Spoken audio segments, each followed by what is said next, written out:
Je vais donc vous parler d'une solution de capitalisation des rentes par un logiciel, une solution qui ne fait donc que de la capitalisation des rentes. Il ne s'agit absolument pas d'avoir des référentiels d'indemnisation ou que sais-je encore. C'est une solution qui est développée par le professeur Jomain, qui est depuis fort longtemps en Belgique une référence sur la capitalisation des rentes, d'abord à partir de tables papier, de livres contenant des tables de capitalisation, qu'il a transformé en logiciel de capitalisation qui est utilisé en Belgique tant en contentieux qu'en amiable. Et désormais, depuis ce mois de janvier, depuis oui, à peu près juste un mois, il a francisé sa solution de capitalisation pour l'adapter aux données démographiques et économiques françaises. Je vais donc vous présenter son outil en sélectionnant dans le cas qui était soumis quelques calculs de capitalisation. Je ne vais pas tous les faire. L'intérêt principal, je crois, est de reprendre la main sur les données de la capitalisation, là où en tant que juriste, la seule question que nous avions jusque-là, c'était de savoir, en gros, est-ce que j'utilise la Gazette du Palais ou est-ce que j'utilise le BCRIV. Aujourd'hui, avec cet outil, tous les éléments du barème de capitalisation peuvent être traités, peuvent être pris en compte. Alors, vous voyez normalement mon partage d'écran et vous voyez que sur ce logiciel, j'ai en réalité une double entrée, soit un calcul d'espérance de vie qui ne m'intéressera pas aujourd'hui, soit la capitalisation des indemnités.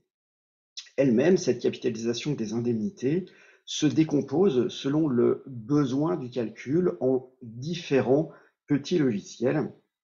Et je vous propose de commencer à calculer les PGPF, la perte de gain professionnel futur, qui, dans cette espèce, il était proposé de les calculer seulement jusqu'à l'âge de la retraite. Autrement dit, il s'agit d'une rente temporaire. J'ouvre cet outil de rente temporaire et je ne vais avoir qu'à remplir le tableau de données et j'aurai la capitalisation qui se fait. Je vais entrer ici la date d'évaluation du préjudice, donc qui ne peut jamais être dans le passé. Si nous transigeons aujourd'hui, je vais laisser la date du jour. Si je suis en train d'écrire des conclusions, je peux placer une date dans 2 mois, 3 mois, 4 mois. Je dois ensuite choisir le millésime de la table de mortalité. Pour information, la Gazette du Palais, le BCRIV se base sur des tables 2014-2016 de l'INSEE et je trouve cela regrettable. Autant se baser sur les données actuelles de mortalité. Les tables les plus récentes de l'INSEE sont de 2020, je pourrais les choisir. Mais je peux aussi laisser une table qui correspond à la date d'évaluation puisque entre 2020 et aujourd'hui, la mortalité a évolué. La table millésimée 2022 est une table projetée, c'est-à-dire qu'elle est construite à partir d'une formule mathématique appliquée aux tables historiques qui va supposer que la mortalité va continuer à évoluer sur sa lancée. En choisissant une table 2022, je crois donc que je suis au plus proche des conditions actuelles de mortalité. Je peux aussi choisir que ma table soit stationnaire ou prospective. Une table stationnaire est une table qui suppose que la mortalité ne va pas évoluer dans l'avenir, c'est-à-dire que l'espérance de vie à partir d'aujourd'hui ne va pas progresser. Et donc que ma victime va conserver la même espérance de vie au fur et à mesure des années qui lui restent à vivre. Je préfère, quant à moi, prendre une table prospective qui, là encore, par ce mécanisme de projection, va supposer que l'espérance de vie va continuer à évoluer sur sa lancée. J'entre ensuite la date de naissance de la victime, qui est ici née le 7 décembre 1976. L'intérêt ici, c'est que je vais calculer absolument l'âge exact de la victime, alors qu'à chaque fois que j'utilise des tables papier de capitalisation, je fais une approximation puisque je rentre un âge entier de la victime et donc je fais une approximation. Je choisis le sexe de la victime. Je vais choisir le montant de la rente qui a été ici évalué à 8 927 € mensuels. Je conserve ce chiffre, pardon, annuel, excusez-moi, j'aurais pu mettre un montant mensuel si j'avais eu des renseignements dans ce sens. Souvenez-vous que chaque annualisation d'une rente introduit toujours mathématiquement une approximation, mais si on nous parlait d'heures supplémentaires, elles ne sont peut-être pas réparties uniformément sur l'année, elles ne sont peut-être pas mensualisées, donc prendre une rente annuelle est quelque chose d'important. C'est une rente indexée et non pas constante. Je veux prendre en compte l'inflation. Si je sortais en rente et que je ne demandais pas une capitalisation, cette rente serait bien indexée. La périodicité, nous avons dit que c'était l'année, et je rentre ici l'âge de la victime à la cessation de la rente, et on nous dit qu'elle devait prendre sa retraite à 63 ans. Je dois ensuite renseigner deux taux. Le taux d'intérêt, qui est le taux auquel la victime est censée pouvoir placer son capital, et donc, ce faisant, pouvoir consommer non seulement le capital, mais aussi les revenus que ce capital génère tout au long de sa durée d'indemnisation. Vous savez que le barème de la Gazette du Palais se fonde sur le TEC 10 jusqu'en 2020, que depuis 2020, il se fonde sur d'autres données pour avoir un taux d'intérêt de 1,3 ou de, pardon, excusez-moi, de 1,4 ou de 1,1%. Vous savez que le BCRIV se fonde sur une courbe de taux en faisant une observation que je crois juste, qui est que selon la durée de placement, le taux n'est pas nécessairement le même. Ici, le taux est entièrement paramétrable. N'importe quel chiffre peut être entré. Je peux donc mimer ce que ferait la Gazette du Palais, par exemple.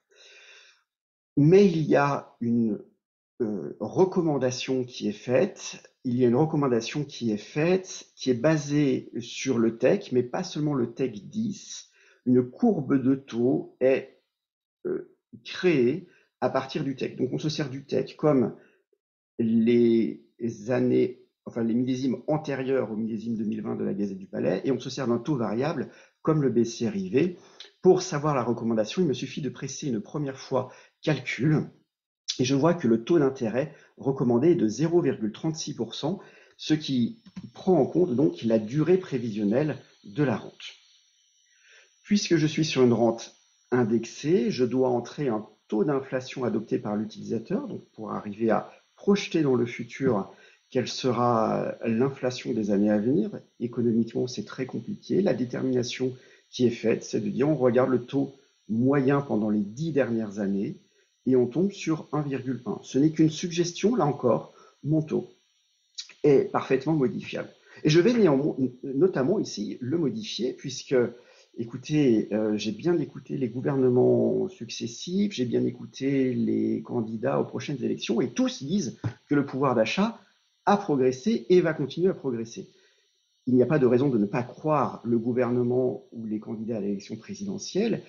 Je veux donc entrer un chiffre supérieur à 1,1%, puisque si le pouvoir d'achat progresse, c'est que la rémunération des gens progresse, et donc il faut en tenir compte pour l'indemnisation de notre victime. Il faut que cette rémunération progresse plus vite que l'inflation. J'ai regardé donc sur les 10 dernières années l'évolution du SMIC, et en rythme annuel, sur ces 10 ans, le SMIC a évolué de 1,18%. Je lance donc le calcul avec ces paramètres. Mon tableau de résultats contient deux séries de lignes. L'une qui s'appelle rente viagère et l'autre qui s'appelle rente certaine. Une rente viagère, ce n'est pas une rente pour la vie entière. Une rente viagère, c'est une rente qui n'est versée qu'à la condition que la victime soit encore en vie. On prend donc en compte dans la rente viagère la probabilité que la victime décède avant l'âge de la retraite. Alors que si l'on est en rente certaine, on ne prend pas cette probabilité en compte et on considère comme certain que la victime va vivre jusqu'à l'âge de sa retraite, qui est à 17,83 ans. Si on sortait en rente temporaire, eh bien, la victime n'aurait que 17,26 années d'indemnisation. Il lui manquerait donc à peu près 6 mois d'indemnisation. Sur chaque groupe de lignes, le calcul est fait selon le taux d'intérêt recommandé et le taux d'inflation recommandé, ou selon ce que j'ai choisi. Moi, je vais partir sur une rente certaine avec ce que j'ai adopté. Cela donne donc pour notre victime un capital de 172 158 euros. Une fois que j'ai ces renseignements, je clique sur PDF. Je retrouve dans ce PDF les données que j'ai entrées et les réponses. Je peux donc joindre cela à mes écritures pour que le juge suive ma logique.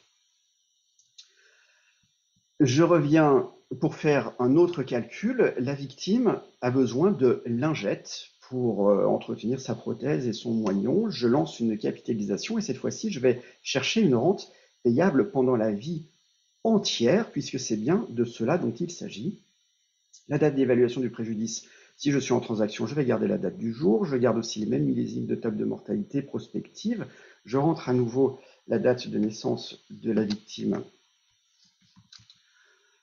Et c'est toujours un homme, et le calcul fait apparaître une dépense de 39,92 euros par mois pour acheter ces fameuses lingettes. C'est une rente indexée puisque le prix de ces lingettes est censé augmenter avec le temps, et c'est une dépense qui est mensuelle. Je serai ainsi plus précis que si j'étais sur une dépense annuelle. Je clique une première fois sur le calcul pour savoir par rapport à la durée d'indemnisation quelle va être la recommandation sur le taux, et c'est bien 0,75 qui est recommandé. Je garde sur ces lingettes le taux d'inflation moyen. J'obtiens donc un capital, si je suis en rente viagère, à 21 275 euros. Si je préfère la rente certaine, que je peux choisir soit pendant la durée moyenne de la vie, soit pendant la durée médiane de la vie, j'aurai d'autres réponses. Je souhaiterais aussi capitaliser la somme qui correspond à ces prothèses. Je choisis donc une rente viagère pluriennale. Je laisse l'essentiel des paramètres absolument identiques puisque je n'ai pas à changer ici. 1900, pardon. 76. Et la prothèse, on me dit qu'elle doit être remplacée tous les 3 ans et qu'elle a un coût unitaire de 12 084 euros. Là encore, je n'annualise pas ma dépense parce que si je le faisais, j'introduirais une erreur dans les calculs. Je reste sur une rente indexée, ce prix va évoluer. La périodicité de la rente, il faut la changer tous les 3 ans. Je dois ensuite rentrer la date du premier arrérage. Et là, j'attire votre attention sur le fait qu'à chaque fois que vous entrez un prix de l'euro de rente qui correspond à un âge qui n'est pas celui de la victime au jour de la capitalisation, donc typiquement le prix de l'euro de rente qui correspond à l'âge qu'aura la victime au premier renouvellement, vous faites une erreur mathématique. Alors, c'est pas parce que tout le monde l'a fait que ce n'est pas une erreur. On n'est pas dans le error communis facitius, c'est des maths et c'est pas du droit. C'est une erreur mathématique et c'est absolument regrettable. Ici, je vais pouvoir éviter cette erreur mathématique. Je sais que le premier achat a eu lieu en juin 2020. Le premier renouvellement aura donc lieu, on va dire le 15, je n'avais pas le jour, au 15 juin 2023. En termes de taux d'intérêt, alors là, je vais travailler contre les intérêts de ma victime, mais peut-être pour la cohérence de mon dossier, je suis allé chercher sur le site de l'INSEE, sur les 10 dernières années, le coût des appareils et matériels thérapeutiques a augmenté de 0,13% seulement. C'est donc, pardon, excusez-moi, ça c'est le taux d'inflation, je vais donc le mettre ici. Je conserve par contre le taux qui me sera recommandé, qui est à 0,75%. Pardon. Mais le taux d'inflation, je l'ai réduit. Ce n'est pas dans les intérêts de mon client, mais je l'ai réduit pour la cohérence de mes écritures. Et avec ce taux d'inflation adopté, j'ai donc un capital pour le renouvellement de mes prothèses qui correspond à 144 609 euros. Je me rends compte que ce faisant, je fais perdre 35 000 euros à la victime en ne choisissant pas le taux d'inflation recommandé. Mais après tout, je peux aussi entrer le chiffre que je veux et je peux négocier sur ces points. Je voudrais maintenant faire le calcul de la perte de gain professionnel, de la perte de droit à la retraite. Et là encore, vous faites tous une faute, une erreur mathématique. Quand la victime n'est pas encore à la retraite, mais que elle subira une perte à l'âge de la retraite, il y a un seul calcul qui est juste, c'est de calculer le capital fictif comme si elle subissait dès aujourd'hui cette perte. Je vais donc choisir pour cela de prendre une rente viagère payable pendant la vie entière et je calcule la perte comme si elle était subie aujourd'hui. Puis de calculer un capital fictif qui correspond à une rente temporaire entre aujourd'hui et la retraite, ce qu'il ne faudrait pas lui payer, faire la soustraction entre ces deux capitaux, et cela donne le capital qui doit être payé aujourd'hui pour une rente qui est censée être différée à l'âge de la retraite. Enfin, il y a un outil qui s'appelle rente viagère sur 2 têtes et qui va servir notamment pour les pertes de revenus des proches, puisque là encore, nous avons une méthode de calcul qui est absolument fausse, puisqu'elle prend en compte une rente viagère sur la tête d'une seule victime, alors que nous sommes dans la relation entre deux personnes. Mais ce n'est pas cette perte que je vais chiffrer. Je vais estimer que je peux calculer un préjudice extra-patrimonial d'affection à l'aide d'un prix de journée en fonction de l'espérance de vie commune à ces deux personnes, qui n'est absolument pas, ce serait mathématiquement faux de le dire, qui n'est pas l'espérance de vie la plus faible des deux membres, enfin de l'un des deux membres du couple. C'est bien une espérance de vie ensemble et qui est différente et que je peux calculer ici en entrant la date de naissance de la victime, en saisissant donc son sexe, c'est un homme, en entrant la date de naissance ici de l'autre personne, donc qui est appelée ayant droit, puisque encore une fois c'est plutôt utilisé dans un cadre patrimonial, même si là je le fais extra-patrimonial, c'est une femme. Je vais choisir ma capitalisation, donc son préjudice, c'est de voir son mari avec une jambe en moins chaque jour, et je vais dire ça vaut 1 euro par jour. Alors vous allez me dire, mais pourquoi 1 euro? C'est complètement arbitraire.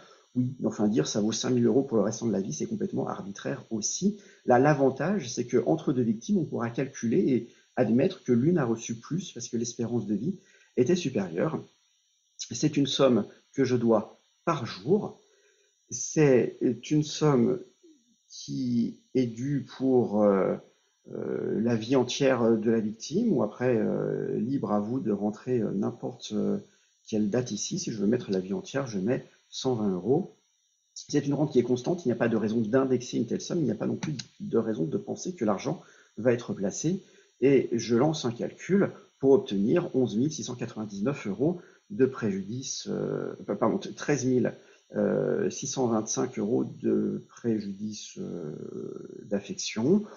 Si on l'estime trop élevé, évidemment, il est possible ici de jouer sur ce chiffre. Il faudra arriver à le justifier, même si nous avons peu l'habitude de le faire, en mettant 60 centimes par jour, on se rapproche de l'offre qui était faite. Voici, je vous remercie pour votre attention et je suis maintenant ouvert à toute question.